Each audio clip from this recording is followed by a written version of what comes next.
Good afternoon, everyone, or good morning, as the case may be. This is Jim Raffel with ColorMetrix Technologies, and we are here for part two of the Color Myths and Mysteries, Color Control Myths and Mysteries webinar, which we are putting on in conjunction with Mutoh America.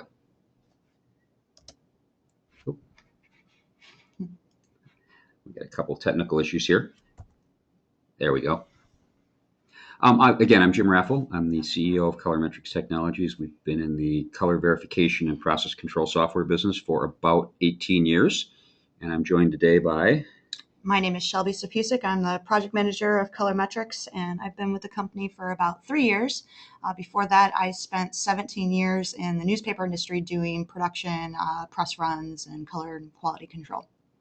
Thanks, Shelby. All right, so today we're using the GoToWebinar platform for presenting this. There is in your control bar, which for most of you should be on the right-hand side of your screen, there is an area called questions. And if you have any questions, if you're having trouble hearing us, if you could please just type your questions or your concerns in there, and we will read them and either address them verbally, or we might type back and answer depending on the nature of the inquiry. So I guess I would begin by saying, if you are having trouble hearing us, find the question section and message us real quickly so we know that. So throughout the presentation of the 4 consecutive webinars, again, this is part 2, our goal is to help you find a way to open the door to consistent color. So we're going to use this image throughout. We used it in the part 1 as well. But what we're looking at here is the swatches on either side of the door, and if your target is that top red and you are getting either the middle or bottom swatches, you're obviously not hitting your target, and we want to help you do that. So our agenda for today, we are going to go over what we covered in part 1, the 5 myths and mysteries, but we're going to go through them very quickly. We will give you a link to see the first video of the webinar, in here. But today, the new things, we're going to talk about how the human eye works. We're going to talk about the difference between RGB and CMYK color, how a spectrophotometer works, why control strips or color strips are necessary, and some of the basics of the LAB color space, as well as what delta E means. All right, so we started the first part of this webinar with some visual illusions, and this is one of them. So those of you who were there the first time already know that if you look at these 2 images and you focus on the square in the center, the image on the left and the image on the right, one appears blue, one appears yellow. With this particular one, you need to trust me that they are in fact both gray. I'm going to show you now, though, some additional illusions that I have found. So these are new illusions, which we did not share in the part 1.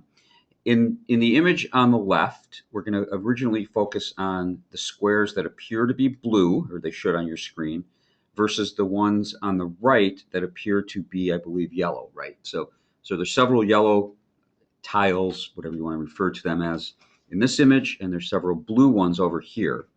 And the reality is that if I mask the opacity, you're going to see very quickly that all of those patches are in fact gray. And the reason for showing you illusions like this is to show you that the colors around the color you're looking at, or surround color, is very important in how the human eye perceives color. This one's kind of fun too. We're going to focus on this kind of orange versus brown. So we've got brown on the top and orange on the side. And if you're thinking they're both gray, I got news for you. They're not. They're both brown. So again, what's happened is our eye is fooled by the colors around and the shadowing. The colors around and the shadowing of that image. So let's go back to the PowerPoint. Oops. Go back into presentation mode here for you, Shelby. I think you're next, right? Yep. So what we're trying to show you through all these illusions is that the myth is in fact a myth, that you can't trust your eyes when it comes to color. Now, 2 ways that you can get around that, 2 solutions, I guess, is side-by-side visual references. And I think I've mentioned in the past that, when I worked at newspapers, that's how we did color. If we had an advertiser who had a brand color and it needed to print one way today, the same way tomorrow, next week, next month, the only way we could do that was to actually pick a good print and look at a proof and try to just side-by-side see if they matched or were close enough. But a more exact or accurate way to do that is through instrumentation, such as a spectrophotometer. And I think here's where we're going to do a poll question. We're going to ask this question probably in every webinar, but it's important for us to get an idea of where our attendees stand so that we can gear future webinars. It helps us. All right, so the poll question is, do you own a spectrophotometer? And your choices are, yes, you own one as a standalone, or the first answer is, yes, I have a Mutoh printer equipped with a SpectroView. And if you're not sure what that is, that's what's displayed on behind the poll question. That image was a SpectroView spectrophotometer on a Mutoh printer. So we'll give you all a moment to answer that question. And if those of you who haven't answered, hurry up, because I'm going to close the poll in just a second so we can share the results with you. In 3, 2, 1. Okay, I'll stop doing that. Thank you. Thanks for your answers. I'm going to close it off, and we'll share the results with you. So it looks like we don't have any Mutoh SpectroView owners, which is not surprising. It's a relatively new release. But we do have a lot of about 50-50, right? With about 50% who own a spectrophotometer and 50% who don't. So we'll try and keep that in mind as we run through the webinar, and we'll make sure that for those of you who don't own a spectrophotometer, we explain it in some detail so that you can learn what one is and how you can use it to improve your business. So, we got to click back over here. All right, so really when it comes to trusting your eyes for color, it's okay, but unless you're going to do things like side-by-side comparison or use instruments, you're going to have subjectivity in color evaluation. So what we say about an instrument is it offers an assist to your eyes and it removes the subjectivity and makes color evaluation much more objective. As I said, the other thing was we are going to go through these myths very quickly. If you want to go back and watch part 1, we go into much more detail in each of the myths. So myth 2 was that your printer is always going to match your proof. I think I just explained in myth 1 how that's not always the case when I was dealing with newspapers. But this is same thing. You make anything that you're printing with a brand or specific spot color, your client rejects the print. That's the problem. What do you do? Well, the real answer is you gain an understanding of the variables that contribute to color variation. And the short answer is that you're doing that by attending these webinars. And the benefit through all of this, even when we're talking about opening the door to consistent color, which is our goal, is that we're going to be saving money and time. We're not going to be reprinting all the time. There's not going to be a lot of waste. Myth 3 was that substrate has little effect on color outcome, and we showed this little color quiz asking, and hopefully you can see this, but which stocks are printed with the same red ink that you see there? And the answer is they all are. It's interesting to look at. They even have, you can't see it, but I think the top one is actually a recycled newsprint. It's interesting to look at how that same ink can print so differently on different substrates. So basically, when we talk about substrate having little outcome on color, that's not true. We know that. And oftentimes in our businesses, we need to produce a brand color on 2 or more medias. So, this is going to help you achieve that, being able to produce a soft drink red on 2 different kinds of media. The other thing to keep in mind is when you switch rolls of media during production, you sometimes get color shift. This is the same problem. You've got 2 slightly different white points. Could be the exact same media, 2 different lots. You have a slightly different white point, and you end up with a different color. So again, if that's something that interests you, go back and watch part 1. We covered that in much greater detail there. But the real answer, and this is kind of the key to all 4 of these webinars, is that you need to track media and measure it visually, whether you're doing that assessment visually, or more importantly, learning how to calibrate your printer using a method like the G7 method. And that's the new version of ColorVerify, which is going to be shown at SGIA in about 3 weeks. It does include the ability to create what are called G7 curves. So in other words, you can balance your Mutoh printer with the SpectroView instrument right to the G7 specification. And so you're always starting from a known point with the printer. And again, This is just a repetition benefit, but it is a real benefit. We're not having to rerun work, and that's being rejected for color. The gray balance calibration is being adjusted for the media white points. So even when we're working with different substrates, we're going to be able to match color targets. Perfect.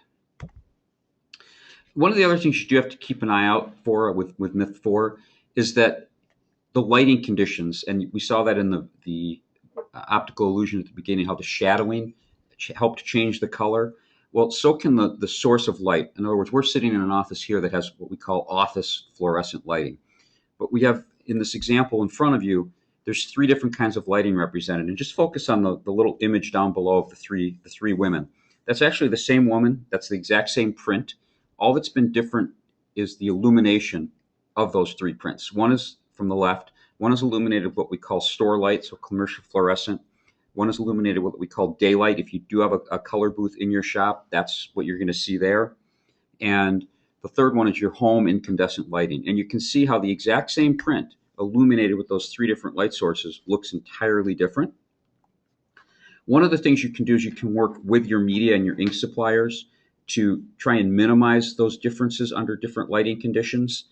You can't eliminate it, but there's tools like this light booth where you can do a printout of a critical brand color, put it under 4 different light sources, and the only one that's added here from the commercial, daylight, and home is LED lighting, which has become very popular in the retail environment. So you can get an idea of how that's going to look, and you can manage your customers' expectations of color before you print it and they don't like it. And even though we may not all have light booths in our printing facilities, understanding how light affects printing will help you, because you're going to be able to explain to your customers and clients what the limitations are going to be. You can have discussions ahead of time before you even print the job. Where is this going to be displayed, and how the ink and substrate combinations are going to affect it based on the lighting conditions. Myth 5 was that reprints will always match the original production run, and this image, we talked about it pretending that it's a trade show booth. We've shown this example before in trade shows, actually. So if this was a trade show booth on the side and it was printed in 6 different panels, and let's say you've used it for a year, and then unfortunately on the way back during the shipping process, the 2 of the panels get damaged. Now you can either go through and reprint them all, or you can try to reprint just the damaged ones to match. In this example, the top left and the bottom middle were reprinted from the original, but you can see that they don't match. If you look at the top left to the top middle, the grays don't match. If you look at the bottom middle to the bottom middle to the left bottom, sorry. It's hard to describe when you don't have a pointer. The reds don't match. So what you can go to the next one. Okay. So instead of, what you want to try to do is not have to reprint all 6 of those panels to match a new job. And they're still obviously not going to be the original print. Correct. So there the solution is to do some color measurement and some process control. And actually, most importantly, is to come up with a G7 calibration program for your printer. Because again, that allows you, instead of just using the built-in calibration, which just brings your printer back to essentially a CMYK known state, the G7 method brings it back to a balanced neutral gray. And if you put things like an ICC profile on top of that balanced neutral gray, it's got a much, much better chance of succeeding. And even if you, for example, if you do that roll change in the middle of a long run and you notice a color shift, if you did nothing more than re-G7 calibrate the printer with that new media in, it would create a new curve that you could put into your RIP, and it would more than likely bring your color back into an acceptable place. So that's the whole reason for these webinars, is to let you know how this works. And of course, the benefit here again, is less waste, so you have more time, and you're also not spending as much money. Nobody likes to waste money. So that was a real brief review. If you want to see the entire Part 1 webinar, you can go to our website, colormetrix.com/Mutoh webinar. You can view it there. We'll be putting parts 2 through 4 up on there as soon as we're finished with those as well. And other little color tips and tricks that we find. All right, so now we're going to get into the actual meat of Part 2. We're going to start with another little color quiz. So I want you to all look at this color, and when I mean this color, it's the kind of mauvey pink color in the middle, not the square. purple surrounding it to try and confuse you. So I want you to all kind of memorize that color, think about it, do whatever you need to think that you can remember it on the next screen. There will be a test in the form of a poll question. All right, so now that color you just saw on the previous slide may or may not be in one of these lettered swatches. So take a look, get a feel for which one you think it is. I'm even going to give you all a little bit of help. We're going to go back. So we're looking for this color somewhere on this slide. All right, I think you've all had enough time to look at that. We have a poll question for this. And go.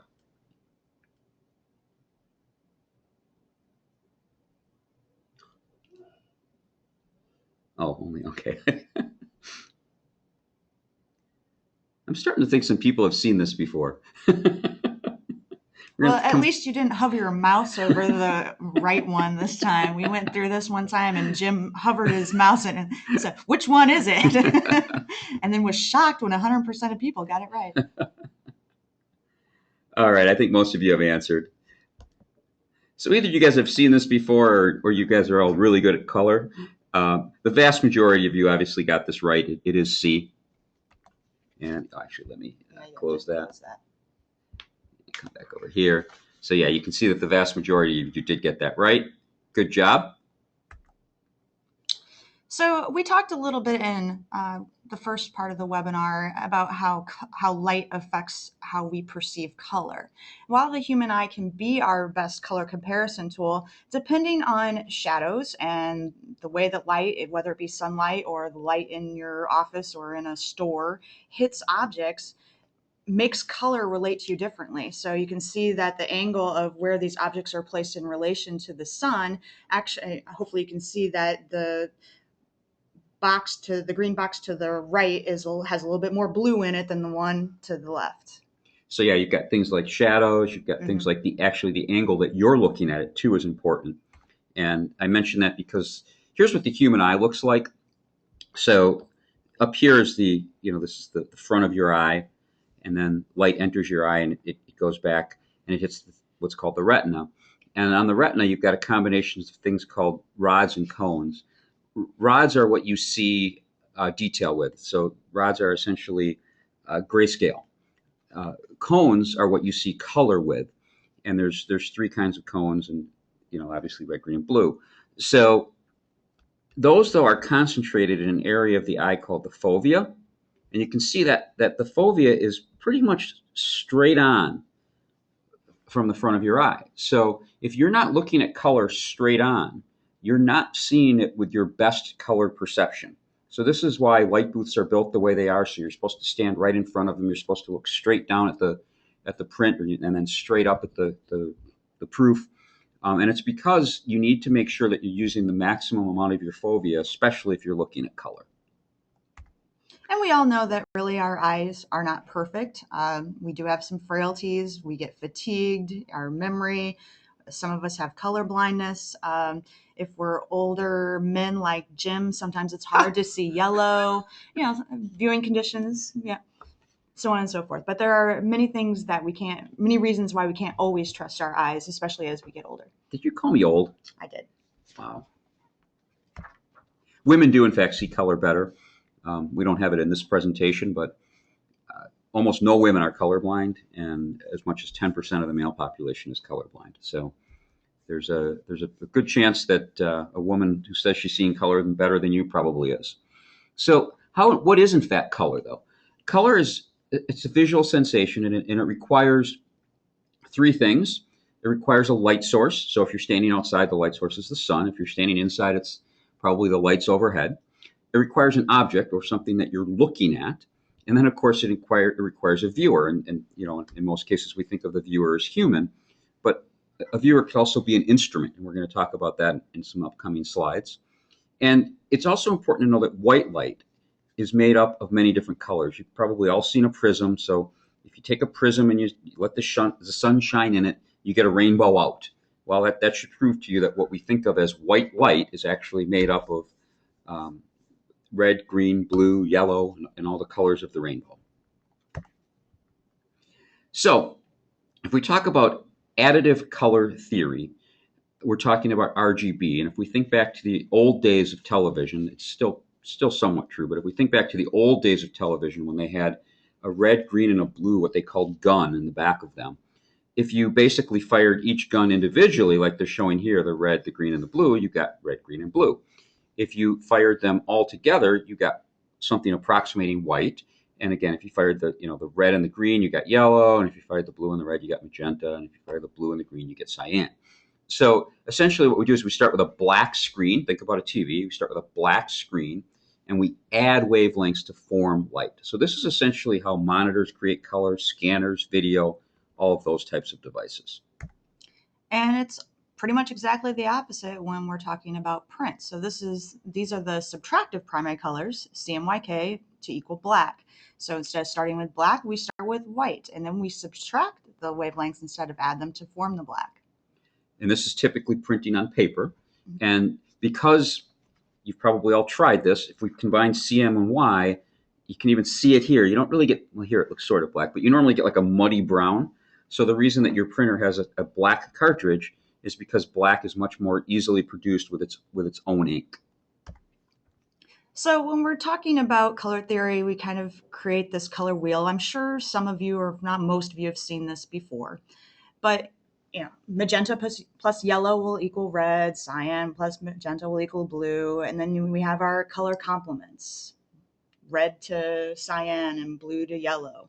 So you have additive and subtractive colors, and you need to look at how they interact. And you really can't have one without the other. So when you're talking about it, adjusting color, you need to look at actually the complements. So if you are getting too much yellow in a print, you actually need to adjust the blue, for instance. Yep, good point, Shelby. So now we have the most technical part of the presentation, and there will be a quiz after this. I'm kidding, there won't be a quiz. But we've talked about the Mutoh SpectraView instrument, and the SpectraView, as you might imagine from its name, is a spectrophotometer.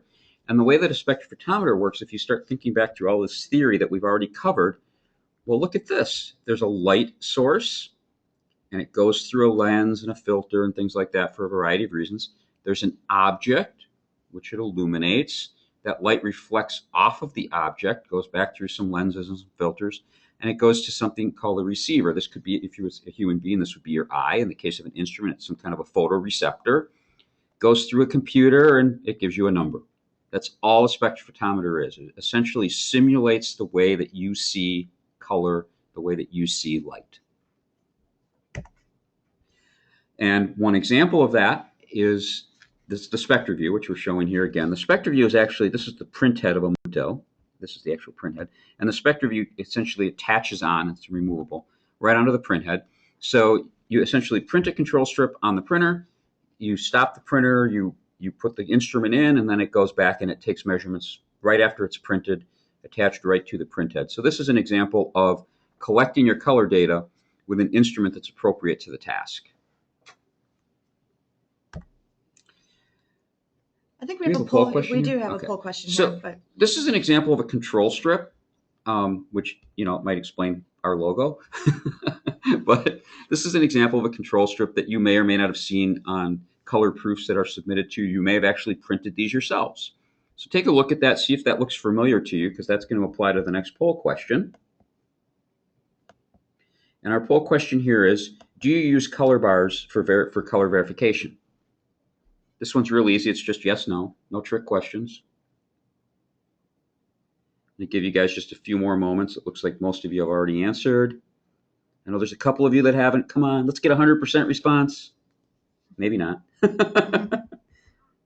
All right. So maybe someone's doing a lunch and learn and they don't want to touch the keyboard. But all right. So I'm actually surprised by this answer pleasantly. The vast majority of you, well, not the vast, more than half of you have in fact used color bars for color verification. And that's great. I've got to tell you that as the years have gone on being in this business, this number used to be very small, and it's becoming more and more often that it goes above 50%. So that's great. So the why we use control strips is because if we have a print like Shelby showed earlier that that car against the gray background, the red car against the gray background.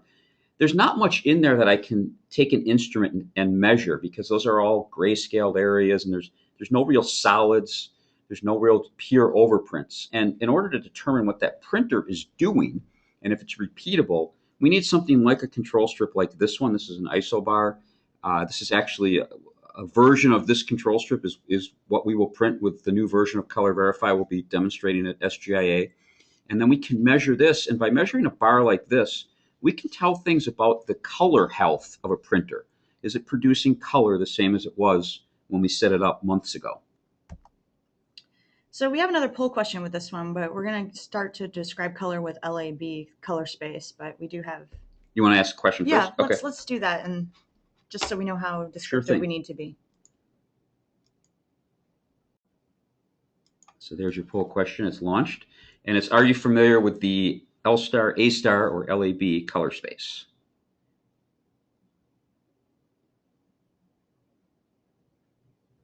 Once again, I'm pleasantly surprised by the answers.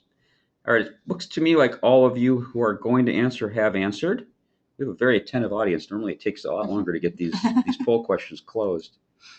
So once again, I'm really pleasantly surprised. I did a very similar webinar almost a year ago, and the yes was about 10 or 15%. So either our education or general industry education is really paying off. And so it's great. This actually is going to help us with future webinars, knowing that a good solid half our audience is already up to speed on LAB. So I'm going to close that poll question, Shelby, and let you talk about LAB. And I think I'm going to have you help me with this, Jim, because Sure. I'm going to describe it the way that I look at it as a graphic designer and how it helps me in understanding what LAB is. And I'm pretty sure you have a more technical response. Well, let me jump in. Let me do mine. So as you look at this, it looks like a square with an up and down. Kind of ignore all that, or not ignore it, but put a basketball around that whole thing, because the color space, getting ahead of myself. The color space is a sphere, and basically what happens is the L goes from the bottom of that basketball to the top. So the top of the basketball is as bright or as white as you can get, and the bottom is as dark or as saturated as you can get with whatever color you're talking about. And then around the middle of the basketball, so the widest part of the basketball, is where our most saturated colors actually are. So you've got your reds, your greens, your blues, and your yellows. So that I'm just trying to give people, when they look at this, it's hard to tell it's a sphere. Mm-hmm. So now go ahead and use your example. Well, that is kind of my example. I look at it as not necessarily a basketball, but a sphere. And when we were talking about the color circle earlier, and I was saying, oh, you have to look at the complements. So if you have something that's tending to be a little bit too yellow, then you need to adjust your blue. That shows you this here. The colors in the middle there are actually that color circle with the additions of violet, orange, light green, and this almost teal, I guess it would be in the lower left. But what the sphere actually gives you is the brightness or whiteness of the color of the print as well. So that's what's helpful, is you're able to say, yes, it's a little bit too yellow, so I can move to blue, or it's too red, so I need to move a little bit to green, but also it's too light, so I need to adjust the L values as well. And in ColorVerify, for instance, we have values for LAB that show, and you can look at those measurements and see where they land in this chart. Right, and if you remember, in part 3, we have some very nice visual examples that show you how you can pick a color and then you can plot it in this space. So we're really just introducing the LAB color space today. And for example, to describe a color in LAB, all you need is 3 numbers. The L number, so if I had an L50, where would it sit? Right in the middle of the L axis. And then if I had a positive A, that would mean it's going to be towards the red side, right? Because that's where the plus A's are. And a positive B, it means it would be somewhere over in the quadrant. I'm going to use my mouse pointer. I know you're not supposed to do that in webinars, but it would be somewhere over in this quadrant. So if I had an L50 and then a positive A and a positive B, I know it's going to be somewhere over here. So it's going to be kind of a orangey, red, yellow color. Same thing if it was negative A, negative B. It's going to be kind of cyan. And again, we cover that in much greater detail in part 3. So that's kind of an incentive to be here for part 3. And Shelby, I'm on the next slide already. Oh. So we just did the basics of LAB. So now we're going to talk a little bit about just the basics of delta E. And in part 3, we're going to delve deeper into that, right? Actually, we do more delta E here. Do Actually, we? Okay. yeah. Well, we talked more about it, but okay. So this may be hard to see on your screen, but what we have are 6 color strips, and this is a older test, I guess, that we have available to us. And what we ask people to do when we lay these strips out is to put them in order from lightest to darkest. And the goal is to see what their tolerance for color is visually. And that will give you an idea what your delta E tolerance is. What's neat about this is you can take it to customers or something similar and go through this test, and you'll be able to figure out how close you need to get to their target for them to say that it's a match, I guess. And the other thing that's neat about this, it's called the pilot color tolerance exercise, and I think that's still made and manufactured. That may be, if you remind me, I can put a link to that on our Mutoh webinars page. It's got a combination of colors that are hard to match at the same time. So you can see there's a gray on there, there's a red, there's very saturated colors, there's flesh tones. So it simulates the kinds of trade-offs that you often have to make when you're producing color and improving color. So what we've done here is we've put 2 together, and this is as bad as the test gets. This is what we call an 8 delta E. So what delta E is just a numeric representation of how different colors are. Now, we laid these down in a nice light white booth, but we had to take a picture, and we obviously got some reflection, so I apologize for that. But you can see how the grays are, they're pretty far apart. The flesh tones are pretty far apart. Some of the more saturated colors, like the red and the green, yeah, I can see the difference, but those I might let go. The blue, however, way off. The yellow, way off. So again, it's simulating what real world trade-offs you have to make when you're producing work. So this is what an 8 delta E looks like. And I guess we could have asked a question if people saw this acceptable, but yeah. And so this would be the opposite side of the spectrum. This would probably be best case scenario. This would be a 2 delta E. When I'm looking at these, I can still see a pretty decent difference between that yellow and blue swatch. But when I look upwards, if I'm looking at that cyan, the beige, the magenta, they're much, much closer than they were in the 8 delta E example. But the reality is, this is typically what your customers will accept, believe it or not, somewhere around 4. And that's good, though. I mean, the fact that most of us who work in this industry probably can still see differences at 2. But if our customers typically can't see differences till 4 or 5, that's a good thing, because if we're producing the work in a 2 to 3 delta E range and they're expecting a 4 or 5 or 6, it gives us a little bit of room for error. And that's a great way to work with delta E, is to kind of get a feeling for what your customer's tolerance is and set yours a little tighter than that, so that you're not going too far. In other words, you're not reprinting when you don't need to reprint, yet you're meeting your customer's expectations. When I took this test, I ended up being a delta 3, right? No, you were 2. I was 2? You were 2. Wow. Mm-hmm. Yeah. Okay. Well, so here we are at the end, and hopefully we've gotten you closer to opening the door to consistent color.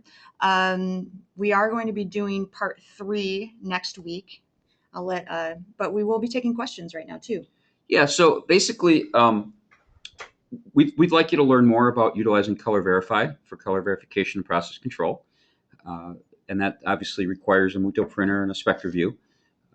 And then you can basically visit the ColorMetrix Mutoh webinar page, where you can review part 1, and you'll also be able to review this part once I get it processed and published sometime, hopefully by Monday. We'd love you to invest in a SpectraView and a ColorVerify subscription, but more importantly, we'd like you to attend part 3. Plan to attend part 3. That's next Friday. We do a lot more in-depth look at LAB, I believe, in part 3, and we'll get into some of the G7 reasons to do the G7 curve calibration, things like that. And I guess with that, we thank you for your attention over the last 35 or so minutes. And it looks like a couple of you already figured out how to answer or enter questions. Did we have one more poll question before we open up for questions? Oh, we were going to ask them if they felt like they had a better understanding of delta. Well, let's ask that. We have one more poll question. Let's ask that. Just to end it. This is really for us. It's kind of a post-webinar evaluation. Really, the purpose of this one is to teach you more about delta E, because we think delta E is a very important metric to understanding color and color verification and color process control. So I guess we're wondering if you have a better understanding of delta E now than you did when we started the presentation, 35 minutes ago. Well, nobody's going to say no, it looks like, so that's good. Oh, we got a no. There we go, which is fine. That's fine. Maybe that's someone who already knew a lot about it. I guess we should have had that third choice there. All right. Well, we thank you for those answers. That is very useful to us, actually. Like I said, most of you said yes, so we appreciate that. Whoever said no, we'll have to figure out if it's something we were doing wrong, or if you just already knew about it. So again, the floor is open for questions. You can look at your GoToWebinar control panel. There's a questions section where you can type in your question, and we'll read them and share the answer with everyone, unless it's something individual, and we'll type a response. Someone said they were having some trouble with German characters in the poll questions. I guess we'll have to look into that. I'm not sure if I have something. No, we're not seeing it. But yeah, we didn't see it here, but we may have something configured incorrectly with GoToWebinar. Thank you for letting us know. And we'll leave it open for another couple seconds here for questions. No questions? Shelby can do stand up. No, I cannot. No stand up? No. Okay. All right. Well, in light of the fact that we're not seeing any questions, I think we are going to say thank you again for your attention, and we are going to close out the webinar. Thank you. Hope to see you next week.